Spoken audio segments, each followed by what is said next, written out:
Ma'am साहब, ये लीजिए आपका टिफ़िन और साहब ये आपका टिफ़िन। क्या बनाया आज खाने में? मेम साहब, टिफ़िन में ना मूली के पराठे और बथुआ का रायता लेके आया हूँ आज। अरे भाई रामू, ये सब ना मुझे पसंद नहीं है, ये हरीश को पसंद है, उसके लिए लेकर आया कर। मेरे लिए ना आगे से आलू के पराठे लेकर आना। गोपाल, चल रहे हो तुम लंच करने? हाँ बस चलते हैं, आज तो तू देसी खाना लेकर आया।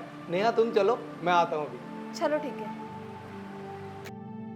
कृष्णा एक मिनट रुको, मुझे तुमसे कोई अर्जेंट बात करनी है। जी साहब, बताइए। कृष्णा, कल से तुम मेरे लिए टिफिन मत लेकर आना। लेकिन क्यों साहब, मेरे से कोई गलती हुई है क्या? या आपको मेरे हाथ का खाना अच्छा नहीं लगता? अगर मैं खाना ढंग से नहीं बना रहा हूँ तो आप मुझे बता सकते हो, लेकिन कम से कम आप टिफ़िन लाने के लिए मना मत करिए मेरे से। नहीं कृष्णा, ऐसी कोई बात नहीं है, तुम खाना बहुत अच्छा बनाते हो, तुम्हारे खाने में तो बिल्कुल घर जैसा स्वाद है। लेकिन क्या है, मेरी जॉब जाने वाली है, सिर्फ 15 दिन ही बचे हैं इस ऑफिस के लिए, और मैं ज़्यादा दिन और इस ऑफिस में नहीं रहने वाला। और यही पैसे हैं जो मैं बचा सकता हूँ, जो शायद मेरे बुरे वक्त में काम आएंगे, जब तक मुझे कोई नई जॉब नहीं मिलती। और नई जॉब आसानी से मिलती नहीं है, और इस वक्त मेरे हाथ में कोई दूसरी जॉब भी नहीं है। इसलिए मैं जितना हो सकता है अपना पैसा बचा रहा हूँ, और एक टाइम खाना खाना स्टार्ट कर रहा हूँ मैं। और मैं ये पैसा बचाना चाहता हूँ, ये पैसा मेरे बुरे वक्त में काम आने वाला है। और इसीलिए मैं तुम्हें ये समझाना चाह रहा था कि तुम आगे से मेरा टिफ़िन मत लाना, ताकि ये जो टिफ़िन का पैसा है मैं बचा सकूं और उसे अपने बुरे वक्त में काम में ले सकूं। क्या साहब, आपकी यहाँ से जॉब जाने वाली है? लेकिन साहब, आप तो यहाँ पर काम भी काफ़ी अच्छा करते हो और मैं आपको देखता भी हूँ, पूरे मेहनती हो आप।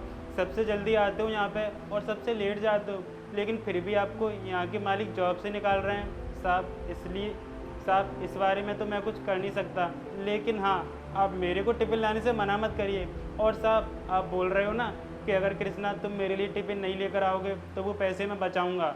साहब, आप बिल्कुल भी चिंता मत करो, मैं ना रोज़ आपके लिए टिफ़िन लेकर आऊँगा और आपसे ना मैं एक भी पैसा नहीं लूँगा, क्योंकि साहब मैं ना आपको हमेशा से अपना बड़ा भाई मानता हूँ। और एक छोटा भाई कैसे देख सकता है कि उसका बड़ा भाई भूखे पेट काम करे। और साहब, आप कितनी रोटी खाते हो?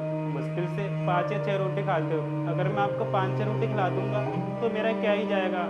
साहब, आप बिल्कुल भी चिंता मत करो, और अगर आप मुझे अपना छोटा भाई मानते हो तो मेरे से बिल्कुल मना नहीं करोगे टिफ़िन लाने के लिए।